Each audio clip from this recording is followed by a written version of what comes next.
We talk a lot about, those things that really make relationships work, the sparks, the laughter, being on the same page about the important stuff. But sometimes it feels like we forget about I don't know, maybe the less exciting but super important stuff that's kind of holding it all together, like the foundation. You know what I mean? And I think that foundation has a lot to do with boundaries. Totally. It's like boundaries aren't walls, right? It's more like they're the structure that lets good relationships actually, well, exist. Like if you Yeah. don't have them, things can get kind of messy. Even if you really care about each other, resentment can build up, Yeah. and no one wants that. So true. And that's exactly what we're going to kind of unpack in this deep dive. By the way, we've been digging into this book called How to Set Boundaries. And let me tell you, it's really insightful. People have said it's warm, clear, and empowering. And honestly, it feels like it could be super helpful for anyone who's ever felt like they're always putting everyone else first. And hey, have you ever been there? Like saying yes when you really just want to scream no? Or feeling totally wiped out after hanging with someone, even if you can't quite explain why. Yes. Or maybe you've just gone along with things to avoid, causing a scene, even if it meant pushing your own needs aside. It's so common, and it pretty much always points back to, the need for boundaries. And it's not about being difficult or selfish. It's about figuring out how to be in relationships in a way that, actually works for you too, long term. Right, totally. So what we're aiming for here is to really get what boundaries are all about, why they matter so much for a happy life, and the big one, how to actually start setting them. And we're not just talking theory here. We want to give you practical stuff you can use, like right now. So when we say boundaries, what are we really talking about? It's not like we're building a fortress around ourselves, right? Nope, not at all. Yeah. It's actually kind of the opposite. Good boundaries are about figuring out your own space, and it's not always a physical space, right? It's more about, I don't know, like an emotional and energetic space. And in that space, you can actually connect with people more genuinely. It's about knowing where you end and someone else begins in terms of responsibility and feelings and all of that. Okay, so less about keeping people out, more about knowing where you fit in the whole relationship thing. What would you say these boundaries actually protect specifically? Oh, good question. They're like guardians for some pretty important stuff. Mm-hmm. We're talking your time, like actually protecting that precious time. Then there's your energy, both mental and physical.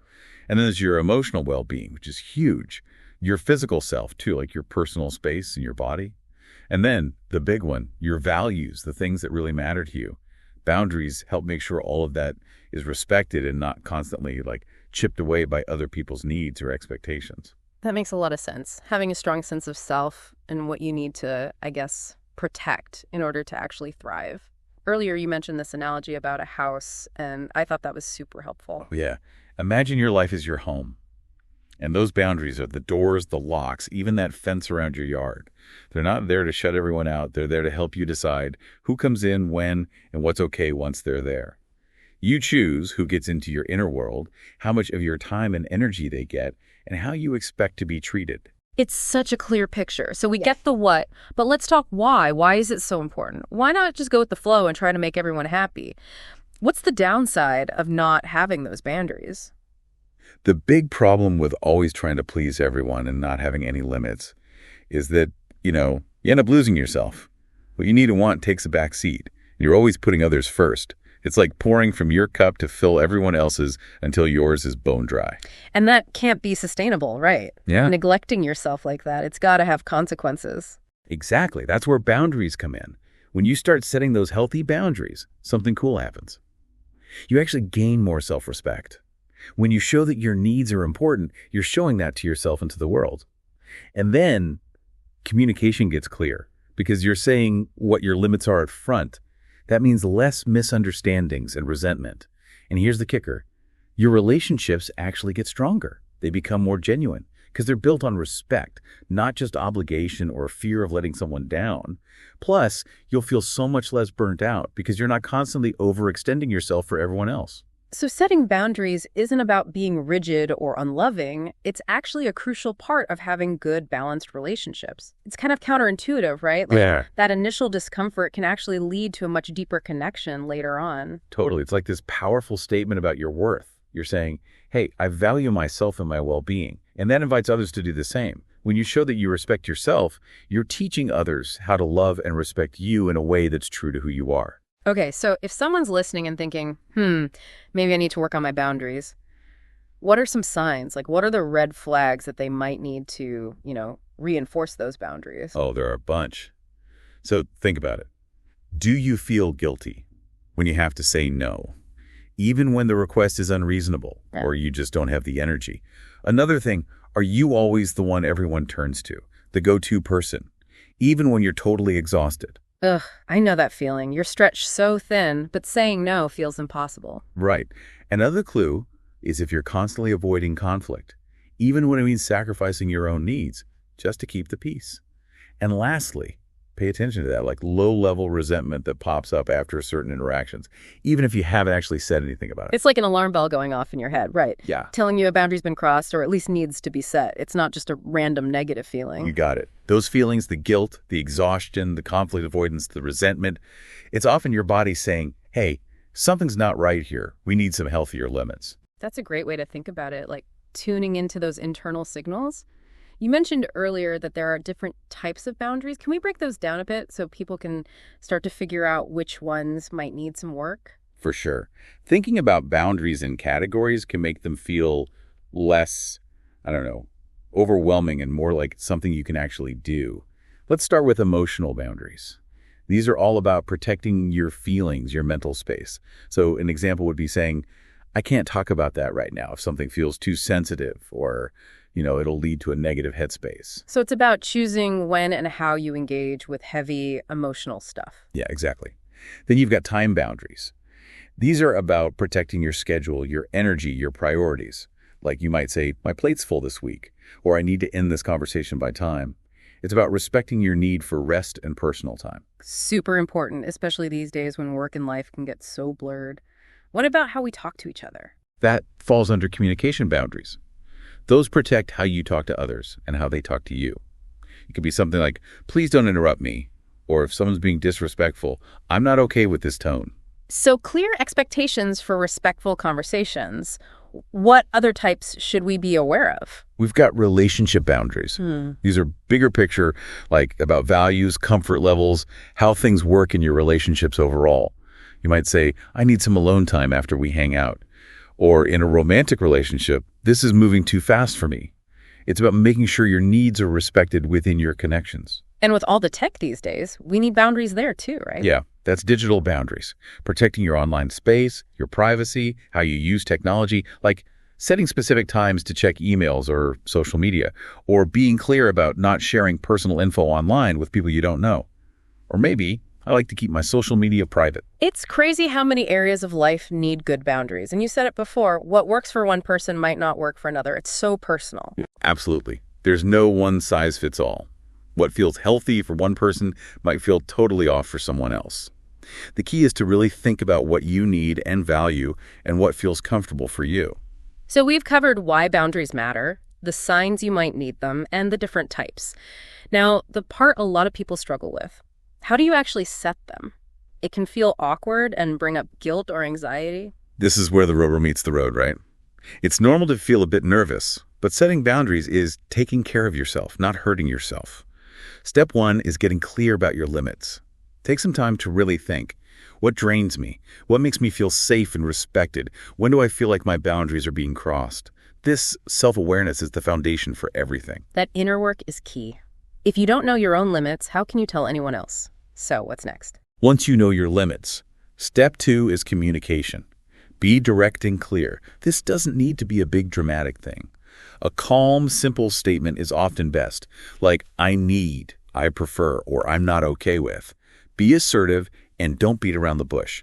You don't have to over-explain or apologize a ton. Just be honest and direct. That's hard, especially if you're used to people-pleasing or avoiding tough conversations. You want to soften it or explain too much. Oh yeah, but resisting that urge is usually the best way to go. Over-explaining can sometimes give the other person an opening to argue or negotiate your boundary, and that defeats the purpose. Being concise shows that you're serious, and that leads to step three. Use I statements. Oh yeah, tell us about those. I statements are great because they focus on your feelings, not on blaming the other person. Like instead of saying, you're always late and it's disrespectful, try saying, I get frustrated when things don't start on time because it messes up my schedule. The first one is an attack. The second one is about your experience. That makes it way more likely that the other person will actually listen. That's so helpful, such a simple tweak. What's number 4? Number 4 is consistency. This can be tough, but it's essential. When you start setting boundaries, you might get pushback. People who are used to you not having boundaries might test you. It doesn't mean they're trying to be difficult, it's just an adjustment. The important thing is to hold your ground, kindly but firmly. If you waffle, it sends the message that your boundaries aren't that important. So consistency shows that you mean it. And finally, number 5 tackles that guilt that can come with setting boundaries. Right, step 5, let go of the guilt. Remind yourself that setting boundaries is not selfish or mean. It's self-care and self-respect.